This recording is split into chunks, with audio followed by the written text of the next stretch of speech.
Uyu munsi tugiye kuganira ku muntu udasanzwe wagize uruhare runini cyane mu mateka y'isi, cyane cyane mu gihugu cya Cuba. Bati uwo muntu ni nde? Nta wundi ni Fidel Castro, umuntu bamwe bafata nk'intwari yarwanyije akarengane, abandi bakamubonamo nk'umunyagitugu wimye abaturage b'ubwisanzure. Ariko se Fidel Castro ni muntu ki? Niki cyatumye agira imbaraga zo kuguma ku butegetsi imyaka irenga 45? Niki cyatumye bamwe bamwanga abandi bakamwiyegurira? Twihuse cyane, uyu munsi tugiye kurebera hamwe ubuzima bwe, imitekerereze ye, uburyo yayoboye n'ingaruka yasize muri Cuba ndetse no ku isi yose. Icyo mbasaba ni ukwibuka gukora subscribe tukajya tubana buri gihe. Fidel Castro yavutse tariki ya 13 Kanama 1926, avukira mu cyaro cya Biran muri Cuba. Se yari umunyabukungu w'umuhinzi wari ufite ubutaka bunini bw'ibisheke by'isukari. Ibi byatumye Castro akorera mu muryango wifashije kandi ufite ubushobozi kuko batari babayeho mu bukene. Fidel Castro akiri muto yari wa mwana ugira ibitekerezo byagutse, agakunda kuyobora abandi. Yize mu mashuri ya Kiliziya Gatolika, aho niho yigiye kugira discipline, ariko anahigira gukunda igihugu no kurwanya akarengane. Benshi mu bamwigishije bavuga ko Fidel yari wa munyeshuri ukunda kujya impaka cyane, utajya ucika intege kandi wumva ko agomba kuba umuyobozi. Ibi byari intangiriro y'umuntu wari kuzavamo umunyapolitike w'intangarugero. Nyuma yo kurangiza amashuri yisumbuye, Fidel yagiye kwiga amategeko muri kaminuza ya Havana. Akaba ariho yatangiriye kwinjira cyane mu bya politike, ariko muri icyo gihe Cuba akaba yari igihugu kirimo ruswa y'indengakamere, akarengane gakabije ndetse n'ubusumbane bukabije hagati y'abakire n'abakene. Ikindi kandi muri icyo gihe abaturage benshi muri Cuba bari babayeho nabi, babayeho mu bukene bukabije. Nibwo Fidel yatangiye kwiyumvamo ko agomba guhindura igihugu, icyo byaba bisaba cyose niyo byaba bisaba imbaraga z'umurengera. Aho muri kaminuza yatangiye kwinjira mu mashyirahamwe ya politiki y'abanyeshuri, aho bamaganaga ubutegetsi n'akarengane. Muri icyo gihe kandi Fidel yari ataraba umukomuniste byuzuye, akaba yari wa muntu wizeraga impinduka zishingiye ku kurwanya akarengane. Mu 1953 nibwo Fidel yafashe icyemezo gikomeye cyo kurwanya ubutegetsi bwa Batista akoresheje intwaro. Nibwo we n'itsinda rye bateye ikigo cya gisirikare cya Moncada Barracks. Icyo gitero cyaje kubagora kiranabananira kuko abenshi bari bari kumwe na Fidel baje kwicwa, abandi barafatwa. Fidel nawe yaje gufatwa ashyikirizwa inkiko.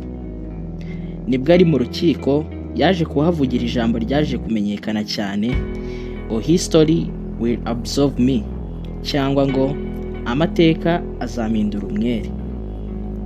Nubwo bari baramufunze, iryo jambo ryatumye abantu benshi batangira kumwiyumvamo nk'umuntu urwanira abaturage.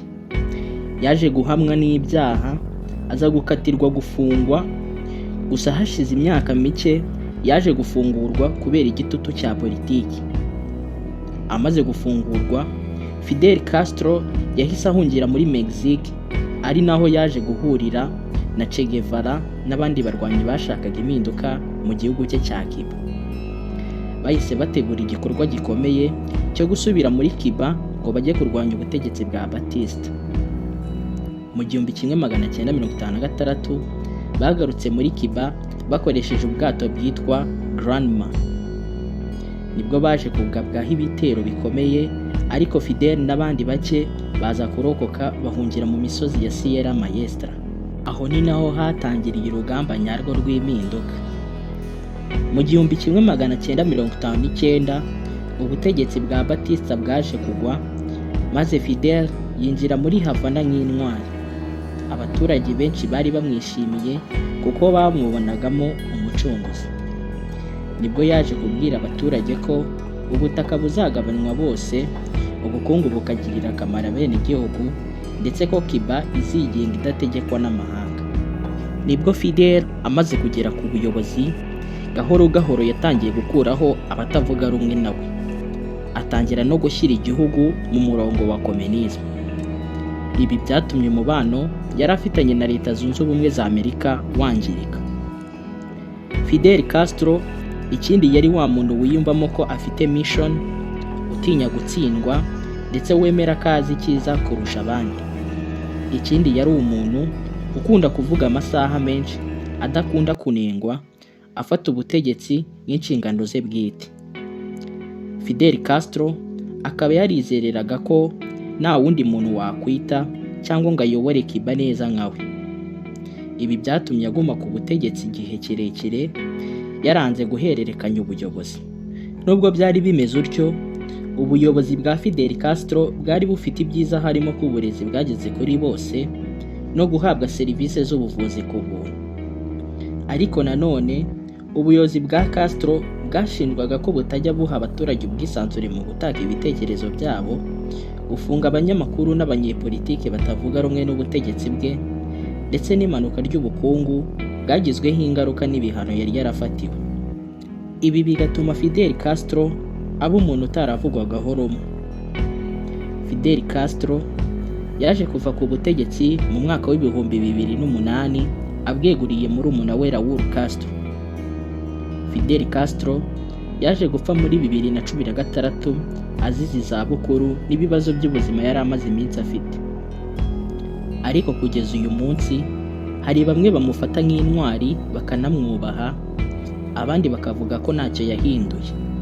Tugomba kuzirikana ko Fidel Castro yahinduye amateka ya Cuba kitazongera kuba nk'uko yari imeze mbere ye. Nshimiye abantu mwese twabanye kugeza ku musozo, nkabibutsa gukora subscribe, gukanda like, ukanasharinga, ugatanga igitekerezo cyawe muri comment uko wowe wumva Fidel Castro yari ameze.